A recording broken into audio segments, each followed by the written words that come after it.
대구 공항에 착륙 중이던 항공기의 비상 출입문을 연 이모 씨가 구속된 가운데 항공사들이 잇따라 비상구 쪽 좌석 판매를 중단하고 있습니다. 국토부는 아시아나 항공사의 대응이 적절했는지 조사 중인데요. 자세한 소식 손정혜 변호사와 함께 짚어보도록 하겠습니다. 어서 오십시오. 안녕하세요. 네, 안녕하십니까. 항공기의 비상 출입문을 열어서 승객들을 공포에 몰아넣은 30대가 구속이 됐습니다. 구속영장 실질 심사가 진행된 지 불과 1시간여 만에 이 영장이 발부가 됐는데 상당히 속전속결로 진행된 배경 어떻게 보십니까? 깊은 고민 없이도 구속할 만큼 범죄의 중대성이 지대한 사건이기 때문에 담당 판사님께서 영장을 신속하게 발부했다 이렇게 보셔야 될 것 같은데요. 예. 일단은 법정형 자체도 굉장히 무거운데요. 항공보안법 자체가 이렇게 엄중하게 이 법정형을 높이고 있는 것은 사실 다중인명 피해를 발생할 수 있는, 그러니까 집단적인 피해가 발생할 수 있는 공간의 특수성이 있습니다. 예. 왜냐하면 한 사람의 어떤 행동, 사소한 실수라든가 사소한 고의적인 행동이라고 하더라도 비행기 안에 수십 명, 수백 명이 어떻게 보면 사상에 이를 수 있는 범죄가 항공보안법 위반이기 때문에 그만큼 중대하고 그럼 높은 형이 나올 것으로 예상되면 도망갈 염려 또한 인정되는 사건이기 때문에 이제 구속영장이 발부됐다 이렇게 보셔야 될 것 같고요. 처음에 긴급 체포되고 바로 이제 수사에 진행이 돼서 영장 청구까지 굉장히 짧은 시간 안에 결정이 됐습니다. 예. 특히나 해당 남성이 말씀해 주신 것처럼 항공법 위반 혐의로 구속이 됐는데 이 항공법의 경우에는 벌금형 자체가 없다고 하더라고요. 그만큼 중하게 처벌될 가능성이 좀 높다고 보면 될까요? 특히 이제 항공보안법 같은 경우는 뭐 항공기를 파손하거나 예. 항공기에 대해서 이제 뭐 예를 들면 업무 방해를 한다거나 이번 사건처럼 강제로 출입문이나 이런 비상문 레벨을 잡아당기는 행위 자체를 엄중하게 규정하는데요. 10년 이하의 징역형에 처해지게 되어 있고요. 예. 특히 이제 항공기 파손죄 같은 경우, 그러니까 위험을 야기해서 안에 있는 사람을 사상에 이르게 하는 경우에는 무기징역, 사형 그리고 7년 이상의 징역형까지 처해질 수 있도록 항공기 내에서 폭력행위도 엄중하게 금지하고 있고 위험한 물건을 허락 없이 가져오는 것도 금지하고 있고요. 이렇게 허락 없이 기기를 조작하는 행위 자체도 10년 이하의 징역형에 처해지도록 되어 있고 지금 일부 조사가 덜 진행된 부분이 있지만 만약에 상해죄로 평가할 만큼 이 승객들의 어떤 진단서가 발급된다. 그러면 양형은 높아질 수도 있습니다. 처벌 수위는 더더욱 높아질 수 있다. 이렇게 말씀해 주셨는데 항공업계에 따르면 이번 문열림 사고로 인해서 아시아나항공 측이 입은 피해가 최소한 20억 원은 될 거다 이렇게 추측을 하고 있는데 이걸 이모 씨에게 이제 청구할 가능성도 나오고 있거든요. 실제로 청구할 수 있는 겁니까? 네, 가능합니다. 왜냐하면 직접적인 불법행위 책임자가 원칙적으로는 책임을 모두 기속받는 것이 맞는 것인데요. 다만 책임 제한 비율이라는 게 있을 것이고 대략적으로 20억 정도로 추산한다고 하지만 직접적인 손해에 한해서 손해배상 청구가 인용될 가능성이 있습니다. 일단 항공사 측에서 또는 항공사가 가입한 보험사 측에서 이제 승객들 피해자분들께 뭐 정신적 치료 배상이라든가 위자료, 뭐 재산적인 피해나 병원비, 치료비 등을 배상해줄 가능성이 있고요. 그 금액이 모두 추산이 되면 구상권 청구 형태로서 이 직접적인 가해자 30대 남성에게 이 손해배상에 대해서 부담하라 이런 소송이 진행될 것으로 예상이 되는데 국토부 조사나 또 이제 수사기관의 수사 결과에 따라서 범행의 동기, 그러니까 계획성 여부가 굉장히 중요할 것 같습니다. 이 부분에 대한 조사가 마무리되고 피해 접수나 피해 보상 절차가 마무리되면 민사적 청구도 진행될 것으로 보입니다. 예, 당시에 저도 속보를 전하면서 상당히 의아했던 부분이거든요. 어떻게 비행 중에 이 항공기 문이 열릴 수가 있나? 아마 많은 분들도 그렇게 생각하셨을 것 같은데 어떻게 이런 일이 가능했던 겁니까? 일반적으로는 기압의 차이 때문에 그 굉장히 높은 구간에서는 기압 때문에 잘 열리지 않는다라고 합니다. 근데 이번 사안 같은 경우는 착륙하는, 그러니까 지상에 가까워지는 순간 200m 지점에 있었기 때문에 살짝 열렸고 또 바람에 의해서 확 열렸다 이렇게 보는 것이 맞을 것 같은데요. 일단 이 부분도 이제 전문가들의 의견을 비추어 봐서 정확하게 어떻게 열렸는지를 확인해야 될 것 같습니다. 사실은 이번 사안이 처음은 아니고 과거에 2017년경에는 이륙 중이었던 이제 비행기를 실수로 이제 화장실 손잡이와 이 비상문 손잡이를 헷갈려서 열었던 사례도 있기 때문에 불가능한 일은 아닙니다.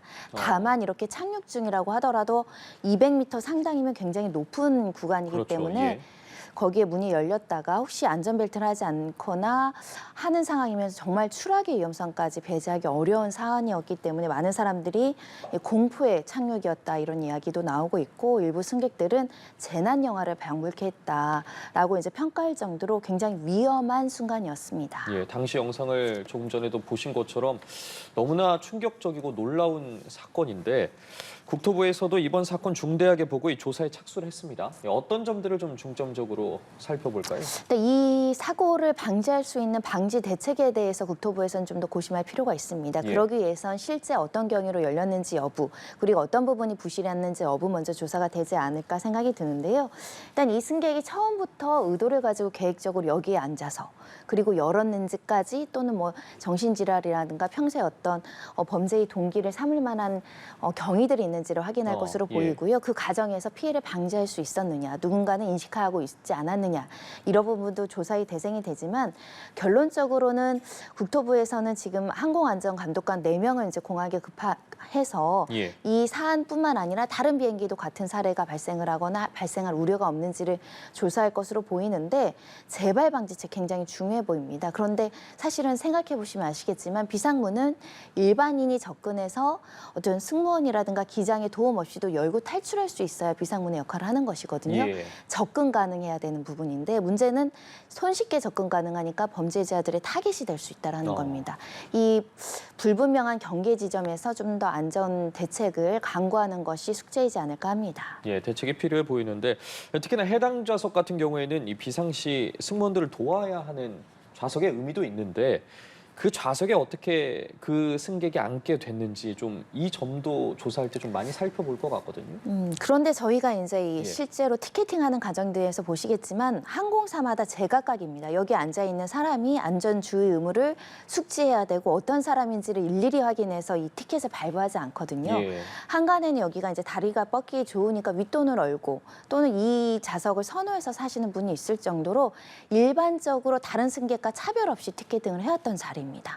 근데 관련해서는 이 안전주의 의무라든가 협조 의무라든가 항공보험법을 숙지하거나 또는 범죄 이력이 없는 사람들을 이제 승객으로서 예약을 해줘야 된다는 목소리도 이제야 나오고 있는 것인데요.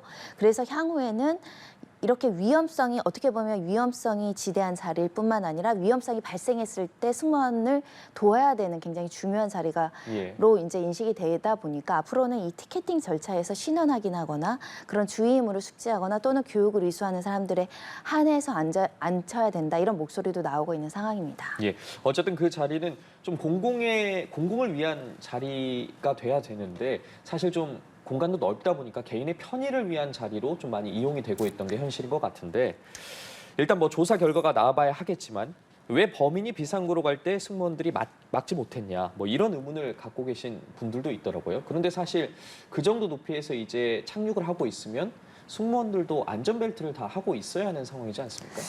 예견하기 어려웠던 사안이긴 합니다. 우리가 지금까지 고의로 누군가 비상구 레벨을 열어서 이런 사안을 발생시킨 일이 없었기 때문에 예. 아마도 이렇게 예기치 않은 사고가 있을 것이라고 승무원들도 생각하지 못했을 것 같고요. 착륙해보시면 알겠지만 착륙 시점에 해야 되는 안전수칙이라든가 안전벨트를 매고 뭐 가방이나 이런 것들 이제 단돌이 하고 이런 것들을 승무원들이 신경 쓰다 보니까 특정 개인에 대한 어떤 동선까지는 생기지 못했을 가능성이 있습니다. 예. 만약에 위험성이 고지가 되고 좀 의심스러운 정황이 충분히 있고 그 근절이 이제 승무원이 직접적으로 지근거리에 있었다고 하면 막을 수도 있겠지만 아마 동선상 거리상 그런 상황은 아니었기 때문에 부지불식간 순식간에 일어난 것이 확인된 이상 승무원의 개인 책임으로는 돌릴 수 없고요. 그리고 승무원들도 말씀하신 것처럼 안전벨트를 착석해야 되니까 동선 예. 자체가 움직일 수 있는 거리는 아니었던 것으로 보입니다. 예. 자, 이런 가운데 당시 승무원이 좀 온몸으로 이렇게 출입문을 막고 있는 사진이 화제가 됐습니다. 어떤 상황에서 찍힌 건가요? 일단 활주로까지 착륙한 이후의 상황으로 추정이 됩니다. 그런데 이 30대 남성, 이 지금 항공보험법을 위반한 피의자가 뛰쳐내릴 것이 염려가 됐을 것으로 보이고요. 예. 또 도망가는 것도 막아야 되지만 뛰쳐내려가면 굉장히 큰 피해가 야기될 수 있기 때문에 그것을 막기 위한 행동으로 보이고요. 특히 안전바도 설치해서 추가 피해를 막았다라는 점에 있어서는 순간적이지만 제대로 된 대처가 있었다. 왜냐하면 착륙해서 활주로로 가더라도 굉장히 높은 속력이기 때문에 바람을 온몸으로 맞으면 위험 상황이 발생할 여지도 있습니다. 예. 그래서 주변에서 목격했던 사람들은 이 승무원이 용기 있는 행동에 대해서 칭찬하는 목소리도 있고요. 또 일부는 사고를 방지하지 못한 승무원이나 항공사 측의 책임을 지금 주장하고도 있기 때문에 적절하게 대처했느냐, 또 다른 조치가 필요했던 것은 아니냐라는 점은 국토부 조사 결과를 기다려 봐야 될 것 같습니다. 아, 그러면 국토부 조사에서 뭐 승객들이 대처를 잘했다 이런 증언들이 좀 반영이 될 수도 있는 겁니까? 참고인들 예. 자격으로서 이제 진술을 할 가능성이 매우 높습니다. 당시에 구체적인 상황이 어땠는지, 그리고 승무원들이 여러 명 있었는데 각각의 안전 수칙별로 그 수칙을 잘 이행했는지 예. 이런 부분도 이제 조사의 대상이 되지 않을까 생각이 들고요.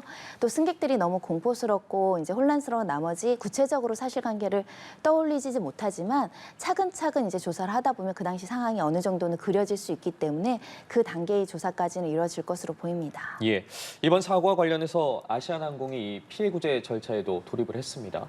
이 피해 접수를 받고 난 후에 어떠한 보상들이 이루어지게 되는 겁니까? 일단 현재로서는 한 2건 정도 피해자가 접수했다라고 하지만 예. 그러니까 개개인으로 피해가 접수됐다고 해서 그 사람들에 한해서만 피해 지원이 이루어져서는 안 되고요. 어느 정도의 구체적이고 일관된 그 총체적인 어떤 보상안이 나와야 될 필요성이 있습니다. 다만 예. 이제 개개별로 거리에 또는 나이, 그 상황에 따라서 피해의 양과 그 정도는 좀 차이가 있을 수 있거든요. 특히 이제 일부 피해자들 10명 정도 같은 경우는 가호부로 이제 병원 치료를 받은 사실이 있다라고 하는데요. 지속적으로 치료가 필요한지, 특히 이제 지금 정신적인 피해도 문제가 되고 있는데 이 경우에는 심리치료비나 정신과 치료비가 지원될 가능성이 있습니다. 이런 부분까지 이제 총체적으로 고려를 해서 의료비 지원이라든가 위자료를 어떻게 책정할지 논의가 좀 필요한 상황으로 보이고요. 예. 특히 초등학생, 중학생, 어린 친구들 같은 경우는 극심한 트라우마에 시달릴 수도 있습니다. 향후 이제 항공기를 탈 때 두려운 마음이나 이런 것들이 남아 있을 수 있기 때문에 장기간 심리치료, 이제 정신과 치료도 지원돼야 될 것 같습니다. 예, 당시 학생들도 많이 타고 있다고 들었는데 그런 부분에선 전혀 피해가 없어야겠습니다. 앞서 말씀해 주신 것처럼 좀 제도적인 재발 방지 대책이 무엇보다 중요해 보이는데 아시아나항공 측에서도 뭐 일부 항공사와 아시아나항공 측 모두 이 같은 기종의 비상구 앞자리 자리를 판매하지 않겠다. 이렇게 말을 했더라고요. 일단 일부 기종에 한해서 예. 당분간 판매 금지이기 때문에 사실은 이게 장기적인 대책이 될 수도 없고 근본적인 대책이 아닙니다. 여기에 사람을 앉히지 않는다고 하더라도 다른 좌석에 사람이 이동을 해서 열 수 있다라는 가능성은 여전히 열려 있는 것이고, 처음부터 계획적으로 와서 이런 범행을 이제 저질렀을 때는 어떻게 방지할 것이냐, 이 부분에 대한 근본적인 대책이 마련돼야 되지 않을까 생각이 드는데요. 예. 그런 대책 전에 이제 일부러라도 일시적이라도 이렇게 혹시라도 모방 범죄가 있을 수 있기 때문에 판매를 금지했던 것으로 추정이 되고요. 실제 어떤 구조적으로 이제 안전 보호 장치라든가 어떤 시스템적으로 전자적으로 이것을 막을 수 있는 방안이 있는지를 사실 연구 용역에 들어가야 되는 것이고요. 적절하게 비상구의 어떤 효용성을 지키면서 또 이렇게 예. 불순한 의도로 가지고 이것을 만지는 사람들을 방지할 수 있는 수단 좀 고민해서 개선책을 마련해야 될 것 같습니다. 예, 좀 실질적인 대책이 필요해 보입니다. 오늘 말씀은 여기까지 듣도록 하겠습니다. 손정혜 변호사와 함께했습니다. 고맙습니다.